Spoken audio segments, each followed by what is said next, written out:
Hi, this is Dr. Kathleen Hallinan, and we're continuing our weight loss vlog. Today we're going to go over bariatric surgery, which is gastric bypass surgery, for those of you who know it under that name. And some of you may be thinking about this as an option, so I want to go over some of the specifics with you.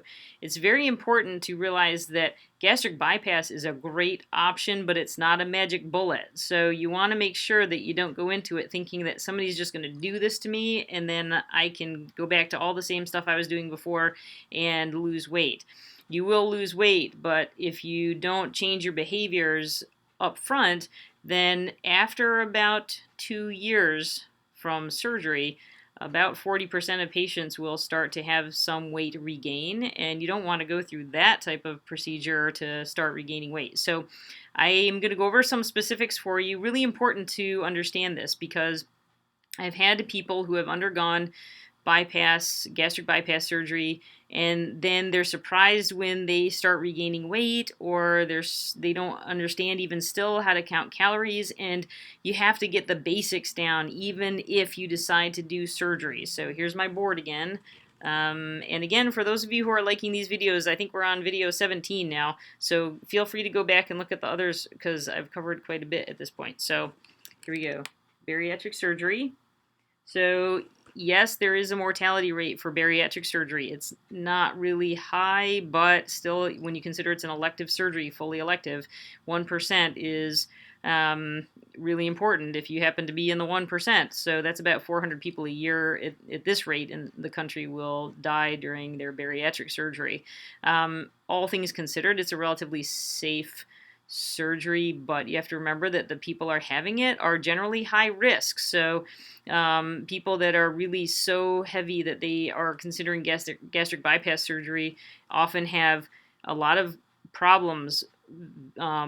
Vascular disease, they're at risk for heart attacks, they're diabetes, sleep apnea, sometimes COPD or restrictive lung disease, hypertension, so high blood pressure. So people that are getting this surgery are already kind of high risk, and just keep that in mind.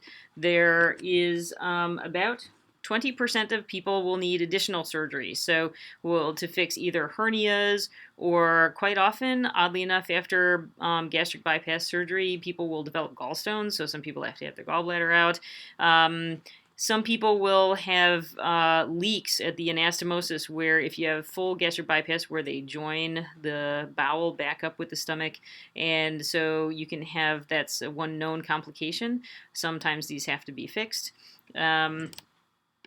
And malabsorption is another problem that we have to actually monitor people for after they've had gastric bypass surgery or bariatric surgery, because now we've kind of replumbed people, and often the mechanisms that were in place to help you absorb things like iron and calcium and magnesium and phosphorus are impeded, B12, so vitamin A, fat-soluble vitamins, A, D, E, and K, those are all the fat-soluble vitamins. So, and it's very important if you decide to have bariatric surgery that you continue to get checked for these at least once a year, and that you stay on your vitamins so that you don't develop malabsorption. You can get anemic, you can have osteoporosis, which is bone density loss.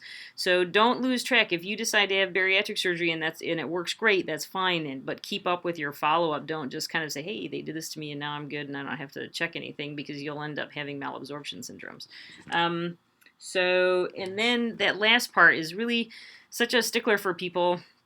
I try to explain up front to people that they really need to learn how to count their calories and exercise and make those priorities a part of their daily life. Otherwise, you're going to go in, have surgery, you're going to like melt for 2 years, do great, and then all of a sudden you're going to start going back up. You don't want to do that. You want to go down and stay down. So very important to pay attention. If you decide to do bariatric surgery, pay attention to the dietitian, what they're teaching you as far as weight loss. Go back and look at what I've told you about calorie intake and ideas to figure out how to count your calories. Exercise daily, and do whatever exercise you can. If you have bad knees and ankles and hips, then do floor work, do Pilates, do swimming, do a recumbent bike. There are a whole bunch of ways you can exercise without being on your joints.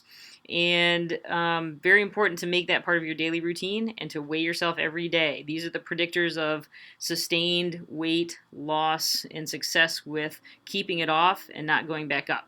So bariatric surgery has some risks, great benefits though. It still is really impressive when people have gastric bypass surgery.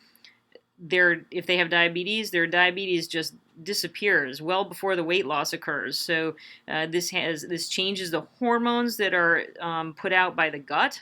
Um, and often your medications, you're able to come off your medications for the diabetes and often for blood pressure as well, quite rapidly, even before a lot of the weight loss occurs because of the hormone changes. There's a lot of communication between your gut and your brain and your muscle and your fat that we don't even fully understand yet.